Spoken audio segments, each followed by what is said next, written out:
Bienvenidos en Contexto, mi nombre es Sebastián Salazar y el día de hoy los voy a acompañar para hablar durante 30 minutos sobre el narcoterrorismo en nuestro país. ¿Qué es exactamente el narcoterrorismo? ¿De qué manera nos afecta? ¿Y qué riesgos hay actualmente de que esto se expanda? En eso vamos a profundizar después de una pausa. En Contexto llega gracias a Fundación Naumann, Universidad César Vallejo y Los Portales. Bueno, estamos de vuelta aquí en Contexto para hablar de un tema que la verdad no hemos tocado hasta el día de hoy, y es de lo que el narcoterrorismo, qué significa, qué es exactamente, y además los vínculos que a veces hay con el poder en nuestro país de este fenómeno. Se encuentra para hablar de eso el analista político Fernando Rospigliosi. Gracias por estar aquí con nosotros. Hola Sebastián, buenas noches. Bueno, empecemos con una definición para poder entender un poco este fenómeno que nos aqueja, y es ¿qué es exactamente el narcoterrorismo? Mire, en realidad este término a veces es confuso. Se ha empezado a usar acá en el Perú porque lo que hemos tenido es que las bandas terroristas de Sendero Luminoso que existían en el Alto Guayaga al mando de Artemio y en el Braen al mando de José y Raúl, cuando Sendero Luminoso es derrotado, cuando Abimael Guzmán es capturado, estas bandas terroristas se independizan, o mejor dicho, se quedan ya descolgadas, ya no hay un centro, no hay una dirección. Peor todavía cuando en el año 1993 Abimael Guzmán se rinde, estando ya en prisión, y dice: abandonamos el terrorismo, abandonamos la lucha armada. Entonces, estas bandas de Artemio en el Alto Guayaga y los Quispe Palomino en el Braen quedan autónomas y profundizan sus vínculos con el narcotráfico, porque los vínculos con el narcotráfico ya los tenían desde el principio, desde que están ahí desde los años 80. Profundizan sus vínculos con el narcotráfico, y cuando ya pierden, pues naturalmente, toda perspectiva de lo que ellos llamaban la lucha revolucionaria, porque ya Abimael Guzmán estaba preso, ya se había rendido, ya Sendero Luminoso había sido derrotado, y ya sabían que ellos ya no tenían ninguna ilusión de poder llegar al poder. Simplemente lo que se dedican es a sobrevivir en alianza con el narcotráfico, es decir, haciendo negocios con el narcotráfico, convirtiéndose básicamente en sicarios del narcotráfico, es decir, le dan protección a los narcotraficantes, protección porque ellos tienen bandas armadas, a cambio de que les paguen, que les den dinero. Y así han subsistido durante muchos años, durante décadas. En el caso de la banda de Artemio, fue liquidada entre el año 2006 y 2012 y ya prácticamente desapareció. Y la banda de los Quispe Palomino todavía subsiste en el Braen, pero está reducida a su mínima expresión. Y entonces, bueno, no es casualidad que las dos únicas bandas armadas de Sendero Luminoso que subsistieron fueron en el Alto Guayaga y en el Braen, en zona de narcotráfico. Eso no es casualidad. Claro. Simplemente subsistir gracias a su alianza, a su respaldo, al hecho de haberse convertido en sicarios del narcotráfico. Ahora, digamos, tomando en cuenta que para sobrevivir toman este rol ya no ideológico ni siquiera político, sino más bien se vuelven netamente mercenarios, ¿cierto? O sea, les pagan y hacen lo que tienen que hacer, proteger, ser sicarios en el caso. ¿Por qué, si esto ya tiene tanto tiempo, ¿cierto? Digamos, desde que se derrotó al terrorismo y desde que evolucionó esto, no se ha logrado erradicar completamente esto? ¿Por qué sigue habiendo esto? Es que es muy difícil acabar con ellos por varias razones. Primero, en el caso de ambos grupos, están en zonas donde se produce hoja de coca y hay narcotráfico. Y esas son zonas de ceja de selva, que son zonas muy complicadas, muy intrincadas. Y en segundo lugar, porque tienen dinero y respaldo de los narcotraficantes. En el Alto Guayaga se aplicó una estrategia exitosa, la aplicó la policía, entre el año 2006 y 2012. ¿En qué consistió esta estrategia? En inteligencia y golpes de mano. Inteligencia y golpes de mano. ¿Qué significa eso? Que con inteligencia tú los ubicas, porque la gran dificultad es encontrarlos en medio de la selva, y ellos se mueven constantemente y tienen protección de los narcotraficantes que les informan de los movimientos de la policía, de las Fuerzas Armadas, etc. Pero con una buena inteligencia que desarrolló la policía, pudo irlos ubicando a los principales mandos, a los cabecillas, porque no se trata de una pelea de batallones contra batallones, no es eso, no es una guerra convencional, son pequeños grupos de estos terroristas que se mueven constantemente y que atacan a las Fuerzas Armadas, que atacan a la policía, que matan a civiles, en fin. Entonces, entre 2006 y 2012 los fueron ubicando uno a uno y lo fueron liquidando o capturando hasta febrero del año 2012, donde cae el cabecilla Artemio, precisamente en una operación de inteligencia, claro, donde un individuo de estos terroristas que había sido captado por la policía le dispara a Artemio, o sea, trata de matarlo, pero Artemio es herido y escapa, pero entonces ya estaba en pésimas condiciones y la policía lo persigue y lo puede capturar.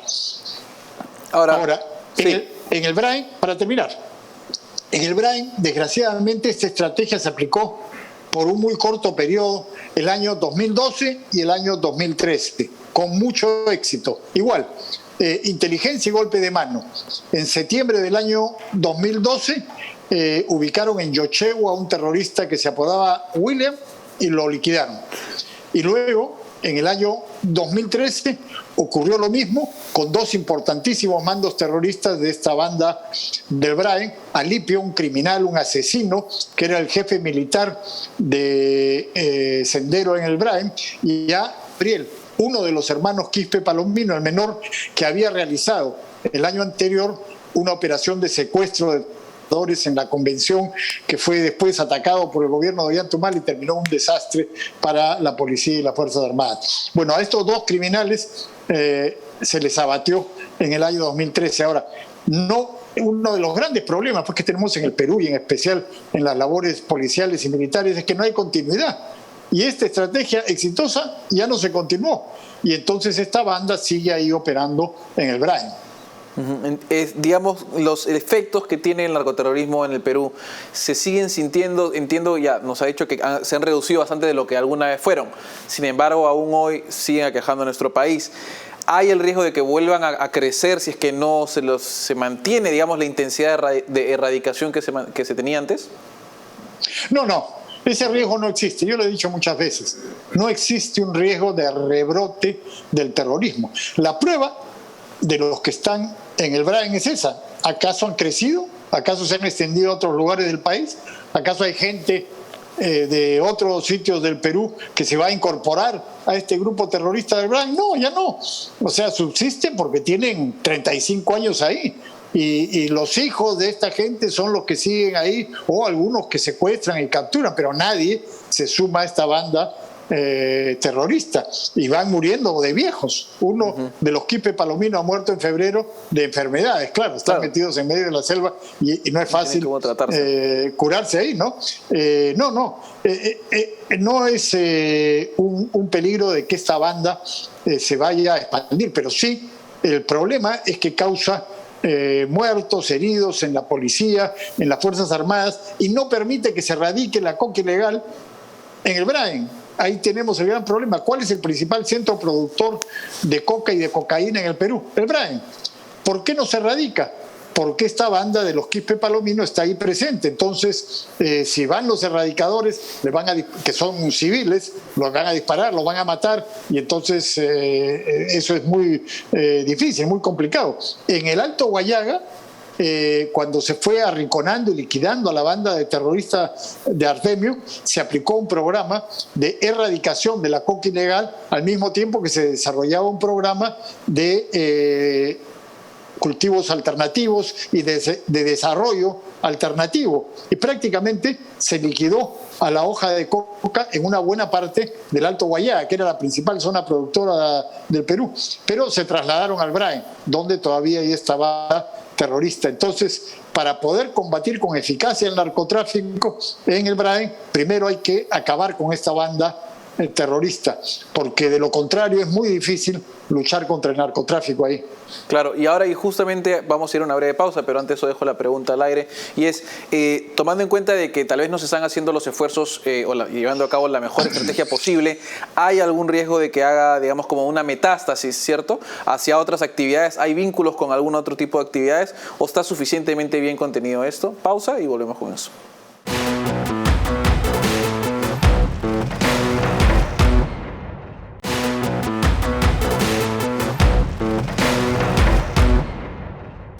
Bueno, estamos de vuelta aquí en Contexto y vamos a seguir discutiendo, digamos, las implicancias del narcoterrorismo en el Perú, qué estrategias se han estado siguiendo, y para hablar de esto se encuentra con nosotros el analista político y exministro del Interior, Fernando Rospigliosi. Gracias por estar aquí con nosotros nuevamente.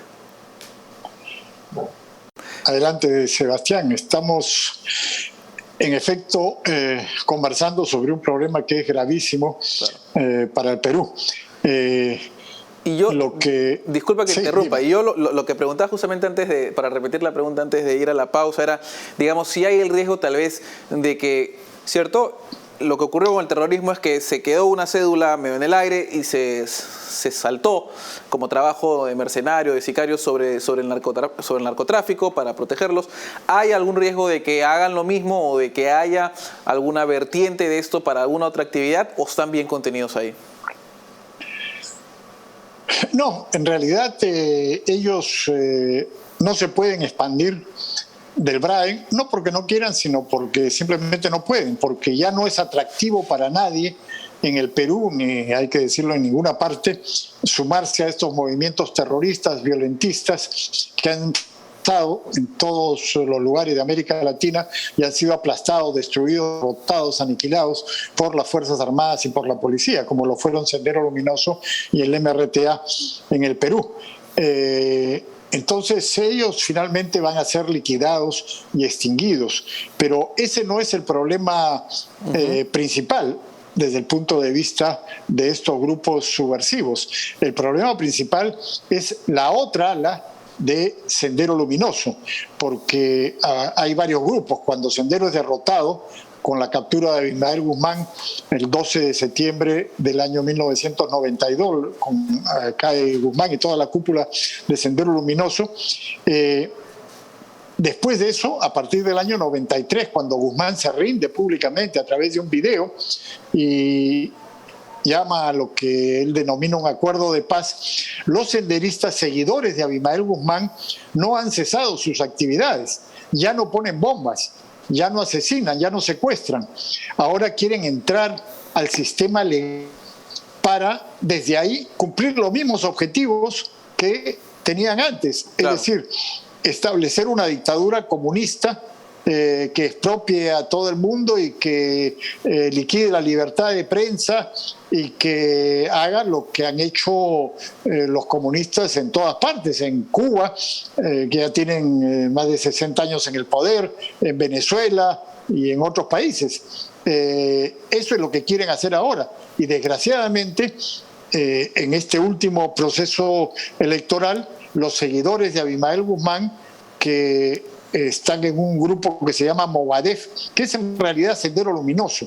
Hay gente que equivocadamente dice que es el brazo, no es el brazo político, es Sendero Luminoso con otro nombre, Movadef, pero es el sendero de Abimael Guzmán, no es el sendero del Brain, es el sendero de Abimael Guzmán, que es distinto y que quiere apoderarse del gobierno a través de las elecciones.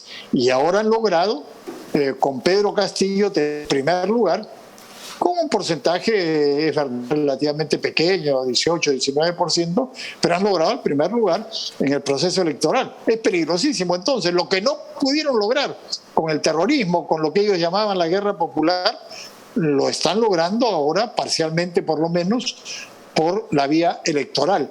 Entonces, lo que quieren hacer es, por supuesto, instaurar una dictadura socialista, comunista como la de Venezuela. Y hoy día ya sabemos lo que ha pasado en Venezuela.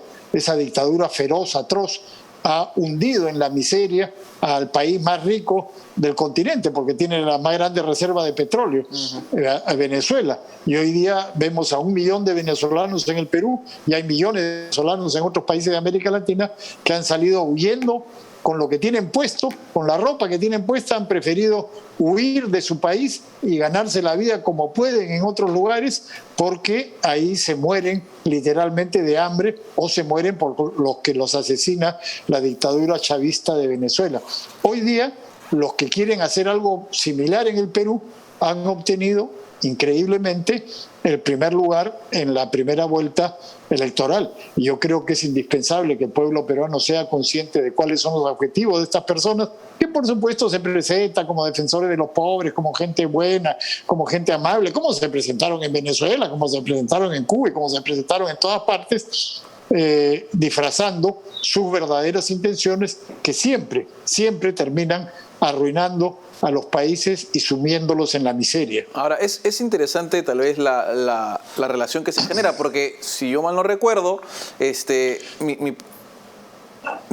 o sea, cuán cercana es la relación que existe entre los narcoterroristas y porque al final son un grupo que se escindió o que quedó, digamos, separado de Sendero Luminoso, y digamos esta iteración de Sendero Luminoso, que no necesariamente es la misma gente. ¿Por qué lo digo? Porque, por ejemplo, en Venezuela sí hay ciertos reportes sobre el íntimo vínculo que existe, por decirlo de alguna forma, entre el narcotráfico y el gobierno, ¿cierto? Y el lado político. ¿Hay algo de eso aquí? ¿Se está viendo algo de eso acá? ¿O tal vez es algo que podría ocurrir? ¿De qué estamos hablando? No, eso es lo que ocurriría, seguro. Eso es lo que ocurriría. Por supuesto, en Venezuela, cuando Chávez se hizo del poder, ellos empezaron a desarrollar vínculos con el narcotráfico, ya estando en el poder. Venezuela no produce cocaína, pero sí es un lugar de tránsito de la cocaína que sale de Colombia. Como sabemos, el gobierno venezolano, el gobierno chavista, el gobierno comunista de Venezuela ha estado siempre aliado con las FARC. Las FARC son un grupo terrorista colombiano que vivía del narcotráfico, pero el narcotráfico en Colombia pues era muchísimo más poderoso que en el Perú. Y entonces las FARC tenían mucho dinero y el narcotráfico que financiaba a la FARC tenía muchísimo dinero. Y como son vecinos de Venezuela, pasaban de un lado a otro de la frontera y exportaban la cocaína a través de Venezuela, porque claro, si venía un barco o un avión de Colombia, inmediatamente era registrado, porque todo el mundo sabía que Colombia producía la cocaína, pero lo metían por eso a través de Venezuela. Ahora, ahí hay lo que se llamó el cártel de los soles en Venezuela. Los soles porque se refería a las charreteras de los generales venezolanos que tenían unos soles, ¿no? Como insignias, porque ahí había un grupo de militares venezolanos que era los que estaban en el poder con Chávez y manejaban el narcotráfico en Venezuela. Eso es lo que se denominó el cártel de los soles. Y hoy día mismo hay varios altos funcionarios y exfuncionarios del gobierno de Venezuela que son perseguidos por las agencias antinarcóticos en todo el mundo, y algunos los han capturado y los han extraditado a los Estados Unidos. Entonces, un régimen de estos dictatoriales, un régimen comunista, por supuesto, que utiliza y se alía con el narcotráfico. En el caso del Perú, yo no dudo que eso seguramente sucedería, porque el Perú hoy día es el segundo productor de coca y de cocaína del mundo. El primero es Colombia. Nos turnamos, ¿no? A veces es Colombia, a veces el Perú. Hoy día el primer productor de coca y cocaína es Colombia y el segundo es el Perú. Entonces, ese es un negocio que un gobierno dictatorial, un gobierno socialista, un gobierno comunista, un gobierno corrupto, sin duda aprovecharía y se meterían en ese negocio. Como digo, los remanentes de Sendero Luminoso, los que estuvieron en Alto Guayaga y en los que están todavía en el BRAE, por supuesto no tuvieron ningún problema en trabajar y convertirse en sicarios del narcotráfico. La variante de Sendero Luminoso, que se llama ahora Movadef y que está apoyando a Pedro Castillo, seguramente, si es que llegaran al poder, cosa que espero que no ocurra nunca en el Perú, eventualmente podrían hacer lo que han hecho sus otros ex compañeros, el Sendero Luminoso de Artemio y el Sendero Luminoso de los Quispe Palomino, que son distintos del Movadef, pero que han estado aliados y han trabajado como sicarios del narcotráfico en el Alto Guayaga y siguen trabajando como sicarios del narcotráfico en el BRAE. No tienen ningún reto en trabajar lado a lado, hombro a hombro, y, por supuesto, enriquecerse con el dinero del narcotráfico. Claro. Bueno, muchísimas gracias por su análisis, señor Rospigliosi. Bueno, esperemos entonces se puedan esclarecer si es que alguno de los vínculos hubiese. Y dentro de todo, lo peor sería pues que siga creciendo el narcoterrorismo en nuestro país. Gracias. Muchas gracias. Nos vamos a una pausa, volvemos con las reflexiones finales.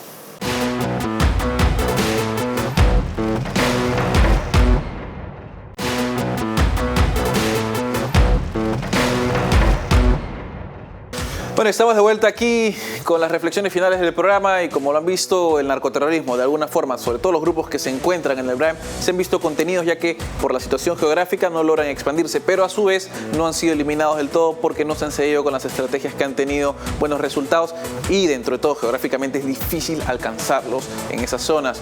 Ahora bien, esto no significa que los riesgos están recedidos o que ya están contenidos, sino más bien que existen alternativas y que se han visto en Venezuela, en Cuba y en otros lados que hacen que el terrorismo, o mejor dicho el narcoterrorismo o el narcotráfico en realidad, llegue hacia más bien distintas alternativas políticas que finalmente tienen un efecto como el que se ha visto en los países ya mencionados. Y esto es algo ante lo que hay que cuidarse siempre y por lo tanto estar muy atentos en las elecciones que se vienen y en general en todas las personas por las que se pueden votar, ¿no? Revisar siempre, investigar muy bien por quién se vota.